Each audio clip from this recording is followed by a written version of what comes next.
Welcome to rSlash, Am I the Butthole, where OP takes off her own leg. Hey everyone, this is Dabney, aka rSlash, and before I get into today's episode, I just want to say that I have started a brand new YouTube channel. So if you like my content and you want to see more, or if you just want to support me, then go to the description to find the link to my new channel. I'm experimenting with a new type of content that I've never done before where I'm actually going to be on camera. So I would really appreciate it if you could check out my new channel, drop a like, subscribe, and let me know what you think. Anyways, on to today's episode.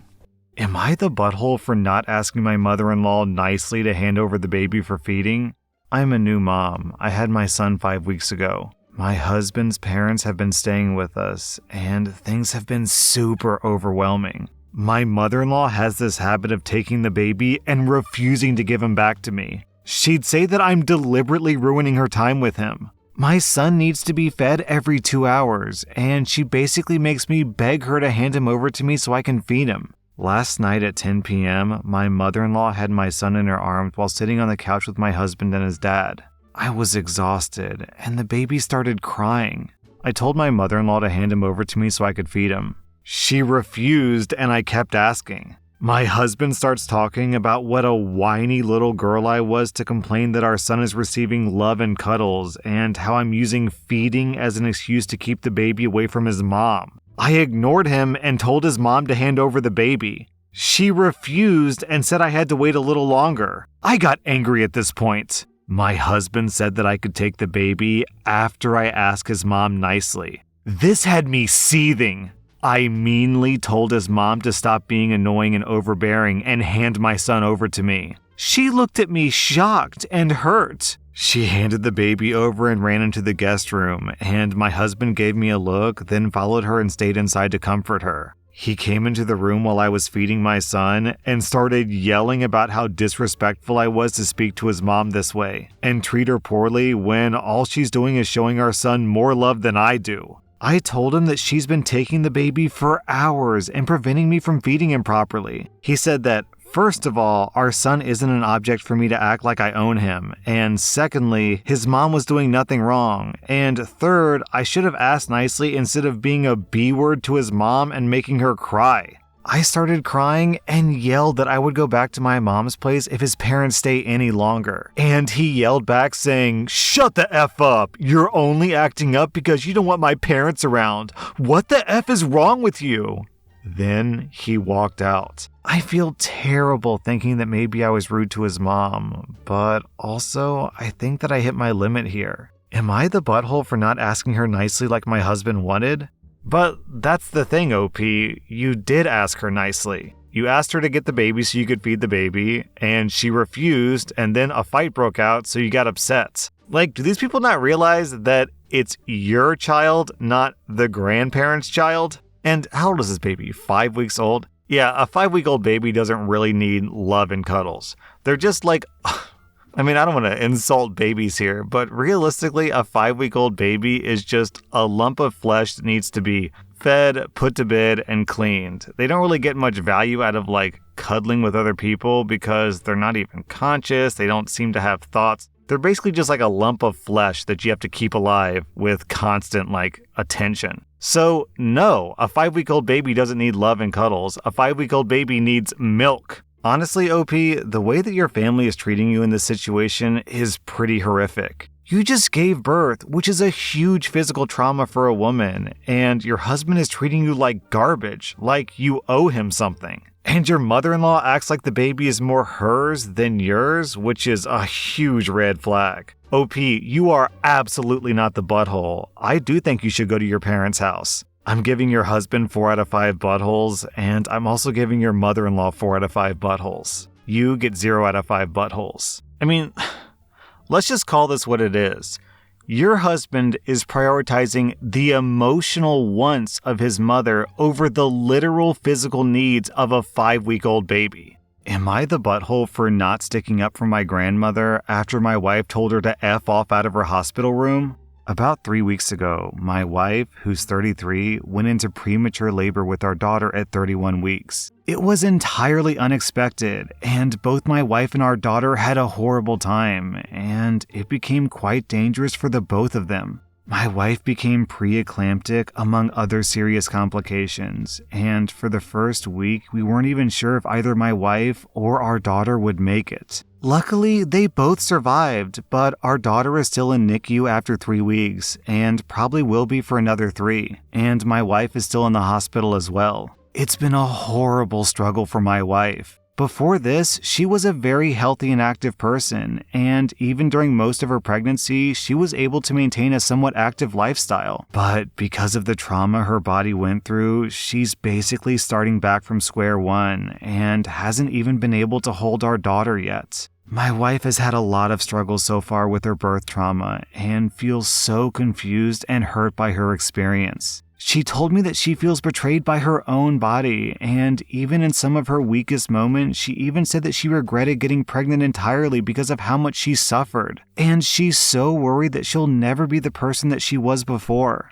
She feels horrible for having these feelings, but I and multiple mental health professionals have been working to help and support her through this. We finally reached a point where we could receive visitors. Her family lives close, but my family lives 3 states away, and they've been waiting for the chance to meet the baby and check in on my wife. My parents and grandparents flew down, and I warned my family beforehand that my wife and daughter are still at very fragile stages and to be patient. When I brought them in to see my wife, my grandmother immediately went and wanted to talk to her about the birth and her experience. My wife told her that it was one of the worst experiences of her life, and my grandmother responded by telling her, "The worst is yet to come," and that struggling is what being a mother is all about. My wife got very upset over this comment and started screaming at her to F off and to get the F out. I've never seen my wife talk like this, and I could tell that she was feeling extremely stressed, and I quickly escorted my family out. I told them it would be best if they left for now and we could talk later so as to not cause even more stress on my wife. My family said they were appalled by my wife's behavior and for me not defending my grandmother. But at the end of the day, I feel that it's my responsibility to be my wife's advocate at all times, but especially now.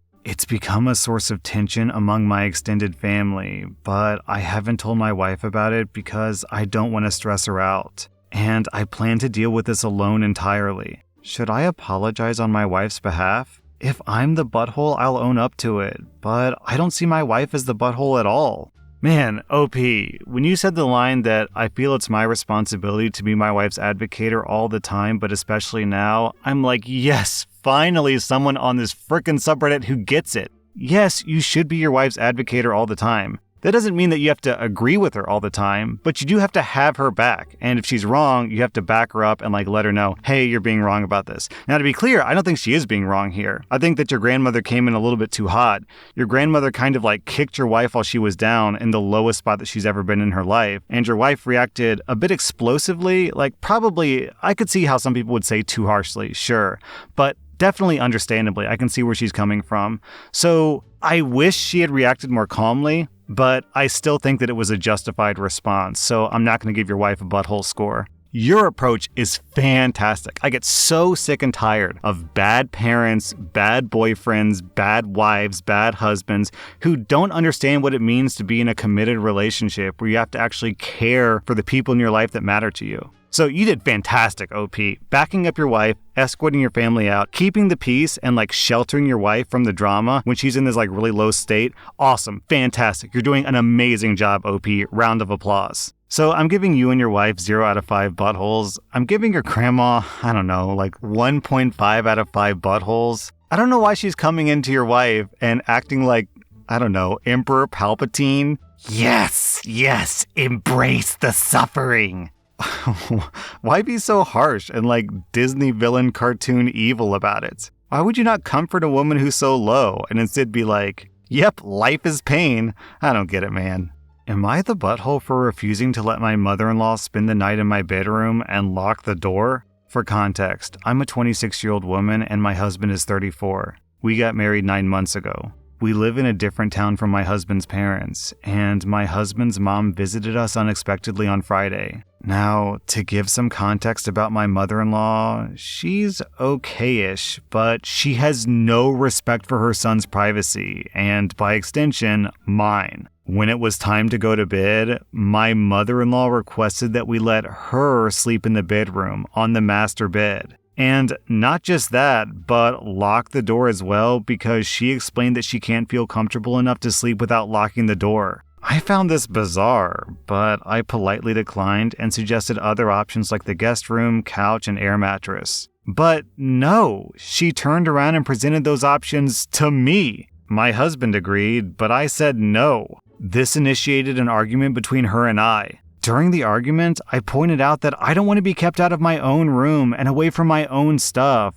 but she lashed out at my husband saying, "Don't you just stand there, say something!" My husband told me to let her, that it's just one night, but I told her those were all the options I had for her, and if she didn't like them, then I could book her in a hotel. She took that as if I was kicking her out and started crying, which made my husband upset. She left at midnight, and my husband blew up at me, saying that I disrespected his mom, who's a guest in our house, and I treated her poorly. He then reminded me that it's our bedroom, not just mine, and I acted horribly to her, causing her to go stay at a hotel in the middle of the night. My husband went to book a room in the same hotel as her and turned his phone off. The next day, she went home and told the family, who berated me, calling my behavior towards my mother-in-law abhorrent and loathsome. And now my husband is complaining about how I keep trying to ruin his relationship with his family and push them away. But I want to know, was I really the butthole?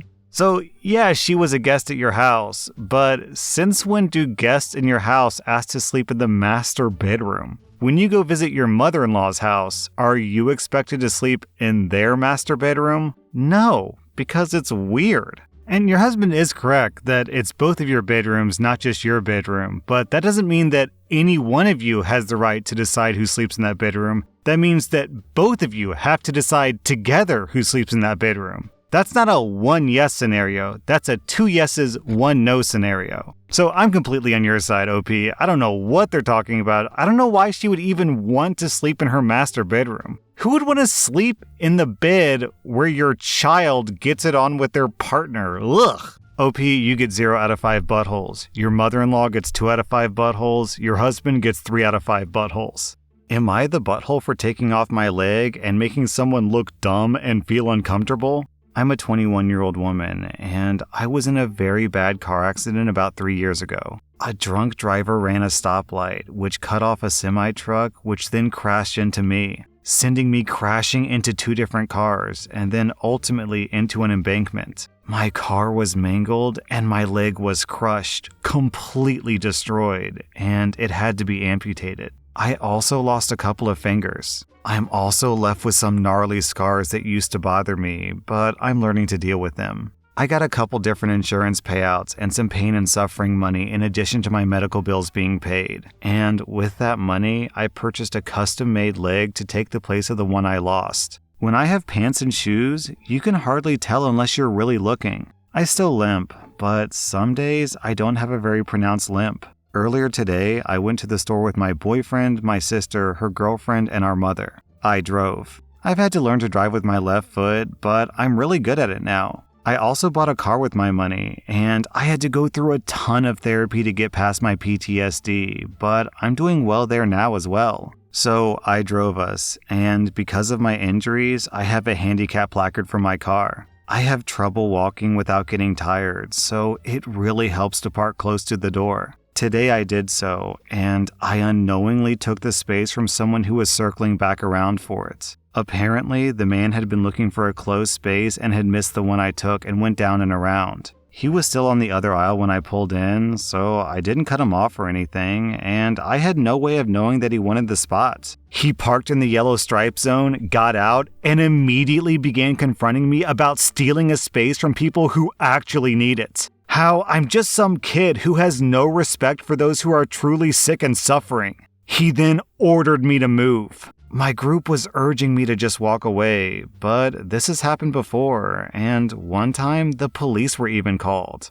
I'm sick of people thinking that just because I'm young, I don't have a legitimate need for a little extra consideration. I said, okay, and went to my car and got in like I was going to drive off. I was wearing a skirt and leggings, so it wasn't quite obvious at first, but when I sat down, I took my leg off and showed it to the man, including my stump. I then asked him if it was still okay if I parked there. He walked away, calling me disgusting and rude, and said that I could have just told him to that and that I made him look stupid. My group was embarrassed and said that I made things awkward because there was a crowd. Am I the butthole? So, OP, you made this guy look stupid because he was being stupid. Like, he's gonna call you disgusting and rude and say, well, you could have just told that to me.